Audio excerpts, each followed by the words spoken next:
ससुर की नज़र मेरे ऊपर काफ़ी ख़राब थी और मेरे ससुर मुझे रोज़ गंदे इशारे करते थे। मैं जब कपड़े धोती थी तो वो मेरे गोरे वजूद के नज़ारे करते थे। मुझे भी अपने शोहर के बजाय ससुर में दिलचस्पी होने लगी थी और मैं भी अपने ससुर को चोरी चोरी निगाहों देखती थी। लेकिन ससुर ने तो एक दिन मौका पाकर ही मुझे रात को बेडरूम में बुलाकर कहा कि मेरे प्राइवेट हिस्सों की मालिश कर दो। मालिश के बहाने ससुर ने मेरे साथ पूरी रात अस्सलाम वालेकुम नाजरीन, मेरा नाम सब्बा है। मेरी उम्र 24 साल है। मैं एक शादीशुदा औरत हूँ। मेरी फैमिली टोटल 3 अफराद पर ही मुश्तमिल थी। मेरे शोहर, मैं और मेरे ससुर। मेरे ससुर की उम्र तकरीबन 50 साल के नज़दीक है। वो एक रिटायर फौजी हैं। मेरे शोहर की उम्र तकरीबन 20 साल है और उनका नाम अहद है। मेरे शोहर बहुत ही खूबसूरत है और मैंने उनसे पसंद की शादी की थी। मेरे माँ बाप इतने अमीर नहीं थे, लेकिन उनको किसी ऐसे लड़के की तलाश थी जो खाते पीते घराने से हो और अच्छा कमाता हो। मेरे शोहर की मोटरसाइकिल शोरूम थी, इसीलिए वो एक खाते पीते घराने से ताल्लुक़ रखते थे। मेरी सास मेरे शोहर के बचपन में ही इंतकाल करके गई थी और मेरे ससुर ने मेरे शोहर को पाला था। अहद सुबह अपने शोरूम पर जाते और शाम को ही वापस आते थे। मेरे शोहर के जाने के बाद मेरे ससुर ही घर में अकेले होते थे। अहद ने मुझे काफ़ी ताकीद की थी कि अपने ससुर की खिदमत किया करूं, क्योंकि मेरे ससुर काफ़ी कड़ियल किस्म के इंसान थे। वो मेरे ऊपर काफ़ी प्रेशर रखते थे और अपने बेटे को भी कहते थे कि सब्बा मेरी खिदमत नहीं करती, हालांकि मैं उनका बहुत ख्याल रखती थी। अब मेरे ससुर सारा दिन मुझे काम कहते रहते और अपने आस-पास ही रखते थे।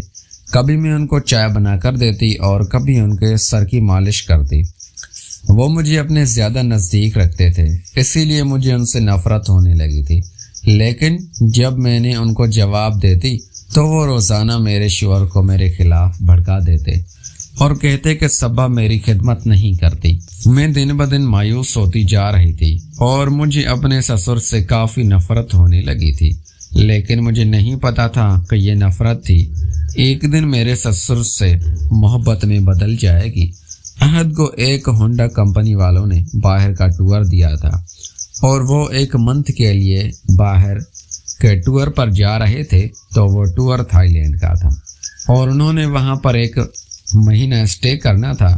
मैंने अहद को काफ़ी समझाया कि मैं घर में अपने ससुर के पास अकेली होती हूँ और तुम ऐसा ना किया करो, या तो मुझे साथ लेकर जाओ या तो टूर कैंसिल कर दो। लेकिन अहद इस बात पर बिल्कुल भी नहीं राज़ी आ रहा था और वो टूर पर जाने के लिए ज़िद था, इसीलिए मैंने भी उसको इजाज़त दे दी थी। लेकिन अब मेरे ससुर मेरे ज़्यादा करीब होने लगे थे। अहद को जब हम एयरपोर्ट छोड़ने गए तो मेरे ससुर ही मेरे साथ थे और हमने गाड़ी किराए पर ली थी। अहद जब थाईलैंड चले गए तो मैं अपने ससुर के साथ वापस आ गई थी। वापसी पर मेरे ससुर ने मुझे अच्छा सा खाना खिलाया और जूस वगैरह पिलाए थे। मेरे से काफ़ी मोहब्बत प्यार की बातें करने लगे थे। मुझे भी अपने ससुर का ये रवैया अच्छा लगने लगा था और मैं उनके तरफ खींचने लगी थी। ना जाने क्यों मुझे मेरे शौहर को छोड़कर अपने ससुर में दिलचस्पी होने लगी थी, क्योंकि मेरा शौहर मुझे ज़्यादा जोश और खुश नहीं कर पाता था। इसीलिए मुझे भी किसी मर्द के सहारे की ज़रूरत थी। मेरे लिए बज़ाहिर यह तो गुनाह की बात थी कि मैं अपने ससुर के साथ गलत करूं, लेकिन मेरे अंदर का शैतान मुझे अपने ससुर के साथ गलत करने के लिए उकसा रहा था। मैंने भी अपने ससुर को कह दिया था कि आप मेरे गोरे वजूद का नज़ारा करो और मुझे ऐसा खुश करो कि मैं कभी भी मेरे शोहर ने मुझे खुश ना किया और मेरे साथ सिर्फ एक रात गुजारो कि मैं वो ज़िंदगी में रात भूल ना पाऊँ। और मैं बार बार उनकी बातों में आने लगी थी। हम वापसी पर घर आ गए तो शाम के वक्त मेरे ससुर ने मुझे कहा कि आज की रात हम बाहर खाना खाएंगे और घूमेंगे फिरेंगे। मैं भी अपनी ससुर की बात मान गई थी, क्योंकि मेरा शौहर अहद मुझे कभी कभी बाहर नहीं लेकर जाता था और इतना कंपनी नहीं देता था, इसीलिए मैं अपने ससुर की तरफ खुश होने लगी थी اور ان کی طرف دھیان دینے لگی تھی۔ شام کو میں تیار ہوئی اور اچھے سے کپڑے پہنے تھے۔ میرے سسر نے بھی نئے کپڑے پہنے اور مجھے بائک پر باہر لے گئے تھے۔ بائک پر جاتے ہوئے نہ جانے کیوں میں نے ان سے ایسی حرکت کر دی تھی جو حرکت میں اپنے شوہر عہد سے کرتی تھی۔ میں نے ان کو اس جگہ سے پکڑ لیا تھا۔ میرے سسر بھی خوش ہو گئے تھے اور وہ سمجھ گئے تھے کہ مجھے ان سے کیا چاہیے۔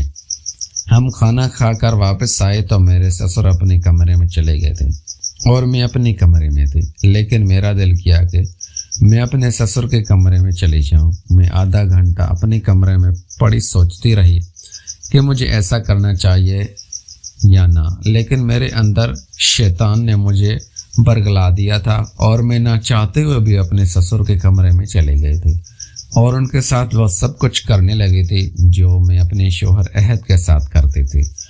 پہلے تو کچھ دیر مجھے شرمندگی ہوتی رہی، لیکن جب میرے سسر مجھے اچھی طرح کرنے لگے تھے تو میرا بھی دل ان کی طرف مائل ہونے لگا تھا اور میں بھی بھرپور طریقے سے ان کا ساتھ دینے لگی تھی۔ سسر کے ساتھ مجھے کرنے سے کافی راحت ملی تھی اور میں اپنے شوہر کو بالکل بھی بھول گئی تھی۔ ہمارا یہ کھیل پورا 1 مہینہ جاری رہا تھا۔ اس کے بعد میرے شوہر واپس آ گئے تھے اور میرے شوہر کی واپسی کے آنے کے بعد میں اپنے سسر سے یہ کھیل جاری رکھتی تھی اور ان کے کام پر جانے کے بعد میں چوری چھپی سسر سے محبت کیا کرتی تھی۔ پیارے دوستو، اگر آپ کو یہ ہماری کہانی پسند آئی ہے تو اس ویڈیو کو لائک کر کے چینل کو لازمی سبسکرائب کریں۔ ملتے ہیں اگلی ویڈیو میں۔ Thanks for watching.